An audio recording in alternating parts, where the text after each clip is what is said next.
তো বন্ধুরা, তোমরা মোটামুটি এই ভিডিওটা অনেক চ্যানেলে দেখেছো, তো আমি আর নতুন করে কিছু বলছি না। এটা হচ্ছে পাঁশকুড়াতে যে বন্যা হয়েছিল, সেই বন্যার কারণে যে বাড়িটি হেলে গিয়েছিলো, সেই বাড়িটি এখন সোজা করা হচ্ছে, তোলা হচ্ছে। ঠিক আছে, তো একটা কথা আজকে আমি বলি, যেটা সামনে গিয়ে দেখেছি যে বাড়িটি খুব মজবুত আছে। কারণ যে জলের প্রেশার ছিল, ওই অতটা মানে রাস্তাটা ভেঙেছে, মানে কতটা অনেকটাই রাস্তা ভেঙে গিয়েছে।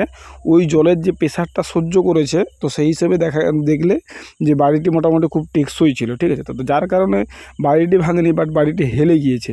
তো সেই হেলা বাড়ি সোজা করার জন্য লোক এসছে। এটা আমাদের ওয়েস্ট বেঙ্গলে এই লোক পাওয়া যায় না, যতটা বলছে আমি মানে শুনেছি, ওদের মুখ থেকে জিজ্ঞাসা করছিলাম।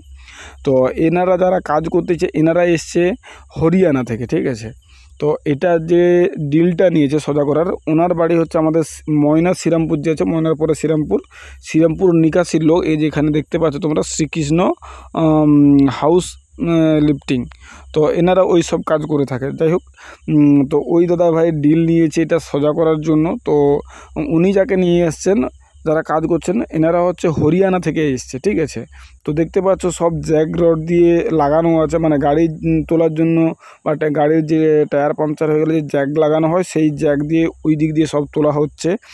আর এই বাড়িটি তোলার জন্য খরচা হচ্ছে টোটাল 15 লাখ টাকা। মানে ডিলটা এইভাবেই হয়েছে, 15 লাখ টাকা নেবে, প্রায় 3 মাস টাইম লাগবে। এই সবে মাত্র 7 থেকে 8 দিন হয়েছে, কি বড় জোর 10 দিন হয়েছিল। 15 লাখ টাকা নেবে 7 থেকে 8 দিন।